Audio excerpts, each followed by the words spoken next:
like Babukar rightly mentioned, they are not a new team. They are one of the traditional powerhouses of Serekunda Isa Nawetan. But of recent, they've been declining. In fact, to many, winning the knockout competition last year was a surprise. A surprise in the sense that nobody expected them to win anything last year. I mean, even finishing at the quarterfinal or semi-final stage would have been an achievement for them because of recent activities at the team. But then, and also, Milan Rossoneri is another team that shocked everyone last year. But if you look at the kind of football that they play, I think they are one of the most exciting sides to watch at Serekunda. They also surprised us by winning the league. So it is a meaning of two surprise packages today at the Serekunda Isa mini stadium. I mean, the atmosphere, we don't need to tell our viewers anymore because it has always been exciting, full of euphoria. So I think we are in for another intriguing battle today between these two teams. And one thing that I'm taking note at this early stage of the Nawetan is that this year I am realizing that teams are scoring goals, scoring in the sense that Gambia has always been a problem to score goals. Most of the time you have low-key scoring affairs. But at Banjul during the Super Cup final, we know what happened, 4-0. That is very, very rare in Gambian football.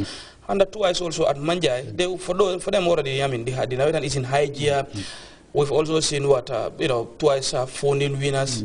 Brikama also, day before yesterday, there was a 4-1 scoreline, which I think is quite encouraging. But if it is based on the performance of the teams at the Serekunda Isa qualifiers, I don't expect high-scoring affairs because most of the games in the qualifiers were settled by the gruesome post-match penalty shootout. And I hope that the atmosphere this season in Serekunda East will emulate other Nawetan zones, and I hope that the scoring of goals will continue. One thing is certain is that we're gonna expect a large turnout. That's Serekunda East, a crowd pulling zone. Yeah, that's tradition when it comes to football in Serekunda East. If you remember, even the past zonal, Serekunda East received that award. That is the most crowd-pulling zone when it comes to football. And these two teams, they have a light crowd behind them. And there are some spectators will be coming just to come and watch the game. They don't belong to either teams. But because of the passion or the love they have for the game, they will be coming to watch the game. And as Babukar rightly said, Milan Ross played one of the most exciting football in that zone, and they have very, very young players for that matter. If you can count 1 or 2, 3 players that plays in the league, But for Makassar, they have very experienced players who have been in the league for some years now. But I'm sure it will be a very difficult game for both teams because yesterday when the two teams were at the technical meeting, both of them promised to carry the day. And the coach of the Milan Ross said that one must carry the day and one must lose, which is fixed. So it's going to be a cracking game. What sort of a game are we expecting on the pitch? Is it going to be a free-flowing encounter, or is it going to be a cagey affair? Well, possibly if the rain did not come, you're going to see a very free-flowing game because Milan Ross, they can possess the ball. Likewise, Makassar also can possess the ball. But what I can assure you is that whoever scores first is likely going to carry the day. Yeah, maybe the coaches will not be brave to predict, but I'll tell you whoever scores first will carry the day. Who might be the danger man in both teams? Probably you know some of the players. Yes, Makassar, you have Keba Kujabi is there because he was the top goal scorer last season. So you cannot rule him out. Pajop also is there. He plays for Samga. And I understand also Pabaji is coming. And they have experienced defenders like Antufal. And for the Milan Ross side, Fode is there. They have Adama. And I understand Bibu is also going to play for them. Habibu Koroma. You have very good defenders for them. And they only lost Ramon. He normally plays for them on the left side of the midfield. And I understand he was in Tunisia for representing Real de Banjul. So he used to be the captain of the team, but they will lose him. And I'm sure they can play without him. Okay. But let's talk about the importance of the Nawetan season. By far the country's most exciting football jamboree, almost 3 to 4 months of football fiesta.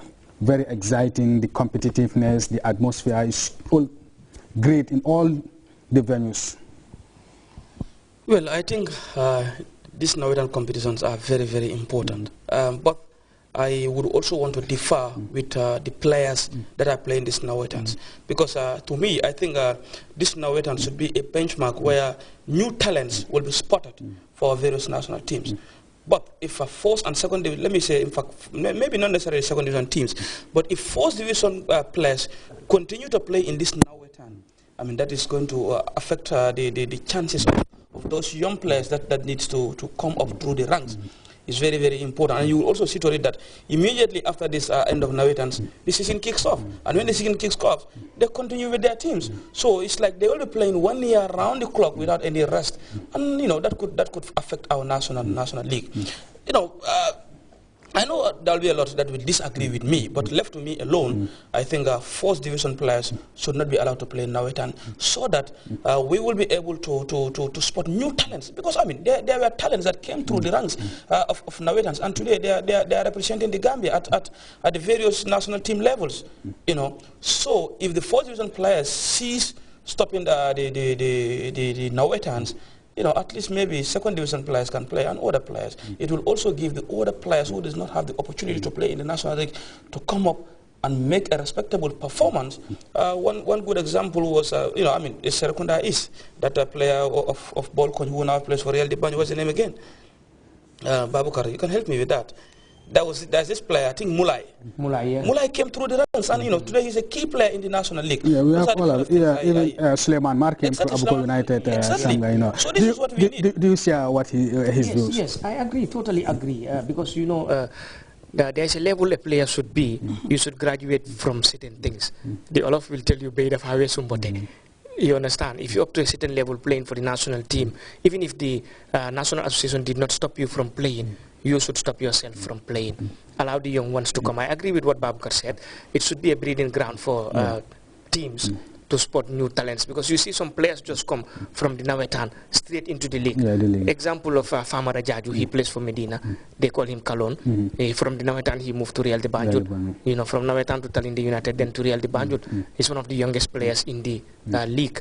So I guess what Babukar said is right. They should try to devise some. Yeah, I think there should be a mechanism that should be devised by the Football Federation, the Nawetan committees, and all stakeholders, to make sure at least a certain criteria is set. Maybe not disqualifying all first division players, but let's say a certain number of first division players in a team. You understand? Let's say 3, 4 first division players, and then the rest, you know, local talents. We need to be consistently bringing up new talents, because that is going to sustain our football. But if established players continue to play in the domestic league and the Nawetans, I mean, that is going to affect our productivity of talents, and that is not going to sustain our football. Yeah. You are reminded that you're watching multi-sports coming to you from the Gambia Radio and Television Services. We'll be talking about, of course, the international sports, particularly the much talked about transfer saga involving Real Madrid and Tottenham over Gareth Bale.